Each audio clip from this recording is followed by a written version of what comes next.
Dios les bendiga a todos. Aquí el pastor Héctor Quiñones en Conexión Espiritual. Vean en el día de hoy la lectura titulada Posición ante y del Rey. Mateo capítulo 20 y capítulo 21. Señor, eres maravilloso. Señor, eres nuestro todo. Te adoramos, te agradecemos, Padre, por siempre estar ahí dispuesto. Padre, por mirarnos a pesar de nuestras debilidades, a pesar de nuestras malas decisiones, a pesar, Señor, de nuestras malas acciones. Te agradecemos, Padre, por siempre estar dispuesto, Señor, a ministrar nuestras vidas, a restablecernos, a edificarnos, a pesar de nuestros errores y nuestras malas decisiones. Te adoramos, Padre, y te agradecemos por tu palabra. Te pedimos que nos hables, nos instruyas a través de ella y que podamos aplicarlas en nuestras vidas diariamente, de acuerdo a tu voluntad, en el nombre de Jesús. Amén y amén. Así que, hermanos, podemos ver entonces acá que capítulo 20, discípulos presuntuosos, y el capítulo 21 de Mateo, Señor humilde. Vemos acá lo que es la confesión dramática de Pedro, en que reconoce a Jesús como el Cristo, el Hijo del Dios viviente, en el capítulo 16, versículo 6, y entonces es seguida por una declaración con alusiones siniestras. Desde entonces comenzó Jesús a declarar a sus discípulos que le era necesario ir a Jerusalén y padecer mucho de los ancianos, de los principales sacerdotes y de los escribas, y ser muerto y también resucitar a sí mismo al tercer día, en el capítulo 16, 21. Después de preparar a sus discípulos para los eventos inesperados que se avecinaban, Jesús también comienza su viaje final a Jerusalén recibiendo la bienvenida de un héroe. Es saludado como rey al entrar humildemente en la ciudad y es la última semana de Cristo en la tierra, la semana que el mundo jamás olvidaría. Podemos ver entonces asimismo que Jesús clarificó con amplitud las reglas de membresía del reino de los cielos. Solo se ingresa, hermano, se ingresa al reino de los cielos por la gracia de Dios, como dice el versículo 1 del capítulo 20. El versículo 15 del capítulo 20 se habla de una parábola que no tiene que ver con recompensa, sino que tiene que ver con la salvación. Se enfatiza lo que es la gracia, la generosidad de Dios, y no debemos de envidiar a los que se vuelven a Dios en los momentos finales de la vida, porque al final y al fin y al cabo nadie merece lo que es la vida eterna. Jesús predijo también asimismo su muerte y su resurrección por tercera vez en el capítulo 16, 11, y el capítulo 17 del 22 al 23, donde aparecen las otras dos veces, pero los discípulos no entendieron y siguieron discutiendo de la posición que ocuparían en el reino de Cristo, como dice el capítulo 20 del 20 al 28. La madre de Santiago y Juan fue a Jesús postrándose, le pidió un favor, adoró a Dios, pero su verdadero motivo era pedirle algo a él. La madre de Santiago y Juan le pidió a Jesús que diera a sus hijos un cargo especial en su reino. Los padres naturalmente, ¿verdad?, quieren ver a sus hijos subir de categoría, pero este deseo puede llevarlos a perder de vista la voluntad de Dios para sus hijos. De acuerdo al capítulo 27:56, la madre de Santiago y Juan estuvo al pie de la cruz cuando Jesús fue crucificado. Y algunos han sugerido que era hermana de María, la madre de Jesús. Quizás por este parentesco ella no tuvo pena en interceder a favor de sus hijos. Capítulo 20, versículo 23, Jesús estaba afirmando que estaba bajo la autoridad del Padre, el que toma las decisiones en cuanto al liderazgo en el cielo. Versículo 24 del capítulo 20, los otros discípulos estaban molestos porque Santiago y Juan trataban de acaparar los puestos de privilegio. Todos los discípulos querían ser el más importante, como vemos en el capítulo 18, versículo 1. Pero les enseñó Jesús que la persona más importante en el reino de Dios es el servidor de todos. Versículo 27 del 20, capítulo 20, vemos que Jesús describió el liderazgo desde una nueva perspectiva. En lugar de aprovecharnos de la gente, debemos de servirla. El propósito de Jesús en su vida fue servir y asimismo entregar su vida muriendo por los demás. Capítulo 20-28 vemos que se habla de un rescate y el rescate era el precio que se pagaba para librar a un esclavo. Jesús dijo con frecuencia a sus discípulos que debía de morir y y aquí nos dice la razón por qué. Para redimir de la esclavitud del pecado y de la muerte a cada uno de nosotros. Mateo también manifiesta que eran dos ciegos en el capítulo 20 del 29 al 34, mientras que Marcos y Lucas se refieren solo a uno. Probablemente se referían al mismo acontecimiento, pero Marcos y Lucas particularizaron a uno de ellos y quizás se enfocaron en el ciego que hablaba. Los ciegos llamaron a Jesús hijo del rey David, porque los judíos sabían que el Mesías sería un descendiente del rey David.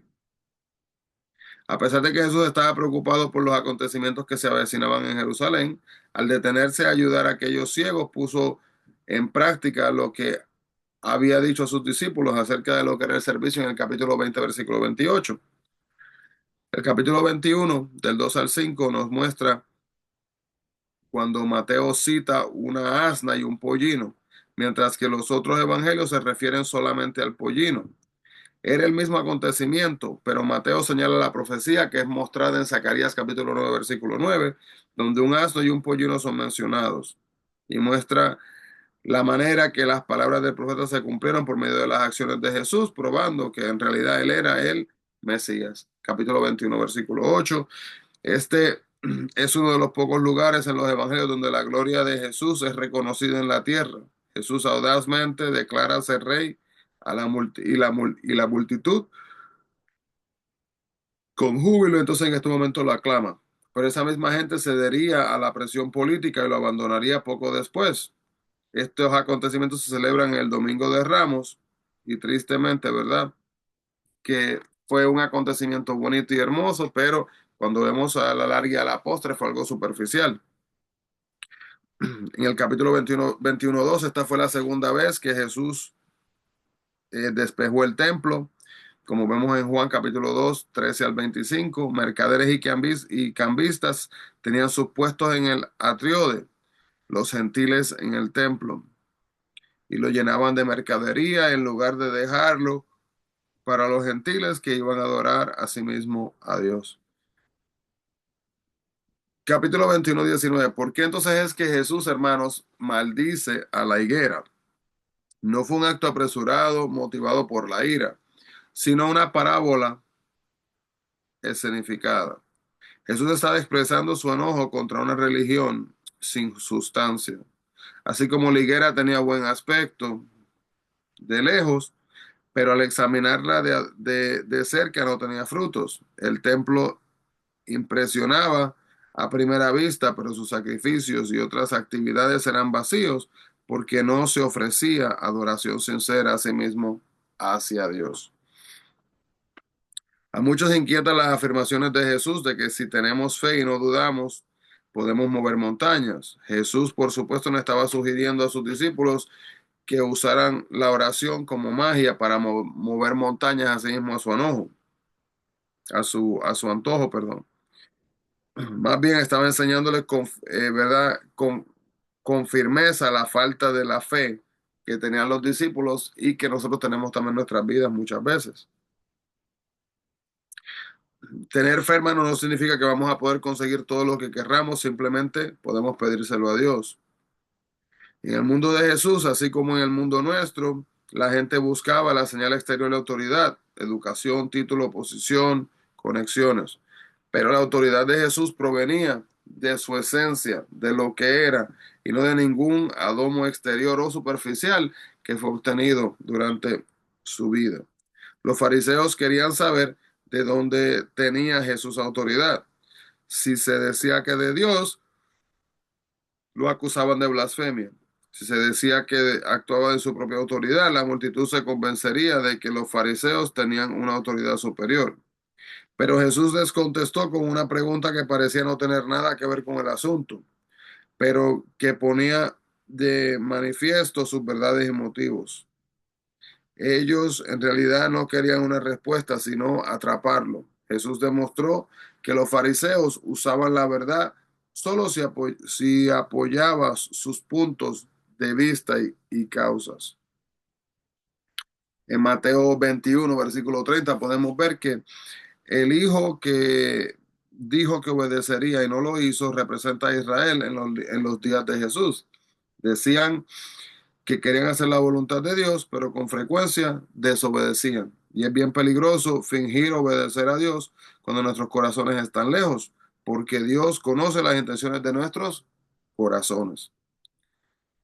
Los personajes principales de la parábola del capítulo 21-33 son el dueño, el dueño que es Dios, la viña que representa a Israel, los labradores que son los líderes religiosos judíos, los agentes que son los profetas y sacerdotes que permanecieron fieles a Israel, el Hijo que representa a Jesús, los labradores que representan a los gentiles, y Jesús estaba poniendo al descubierto en manos del complot asesino de los líderes en el capítulo 21, versículo 45.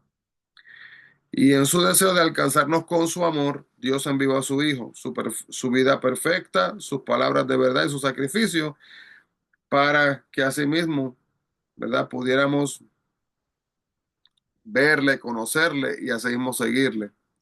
Y que entender que si rechazamos su gracia, estamos rechazando entonces directamente a Dios. Jesús se refiere a sí mismo como la piedra rechazada por los edificadores en el capítulo 21, versículo 42. A pesar de haber sido rechazado por muchas personas, sería la cabeza del ángulo de su nuevo edificio, la iglesia, en Hechos 4:11 y en Primera de Pedro 2, capítulo 7. Y con esta metáfora en el capítulo 22, 21, versículo 44, el Señor enseña que una piedra puede afectar a la gente en formas diversas, dependiendo de la manera en que se relacione con ella. Lo ideal es edificar sobre la piedra, pero muchos pueden tropezar con ella y en el juicio final aplastará a los enemigos de Dios. Cristo, la cabeza del ángulo, al fin será la piedra que desmenuzará. Él ofrece ahora misericordia y perdón, pero dice que después ofrecerá.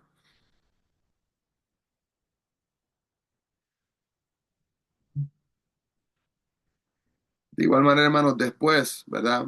Va a ofrecer la misericordia y la gracia cuando tengamos acceso así mismo al reino celestial. Pero está en nosotros si decidimos caminar de acuerdo a la palabra de Dios o no, si decidimos así mismo aceptar el regalo que nos está dando. Señor, te adoramos y agradecemos, Padre, por tu palabra. Gracias, Padre, por todo lo que nos has dado. Gracias, Padre, por lo que nos continúas dando. Y gracias, Señor, por las cosas que nos has dado dentro de nuestro propio ser, Señor, que quizás pasamos por alto. Pedimos, Padre, que nos ayude, Señor, a poder diariamente mantener nuestra vista enfocada en ti, reconociendo, Padre, que tú, Señor, eres la respuesta a nuestras preguntas. En el nombre de Jesús te adoramos y te damos la gracia por todo, mi Cristo. Amén y amén. Así que Dios le bendiga grandemente, hermanos, a todos. No se olviden, busquemos la presencia del Señor. Bendiciones.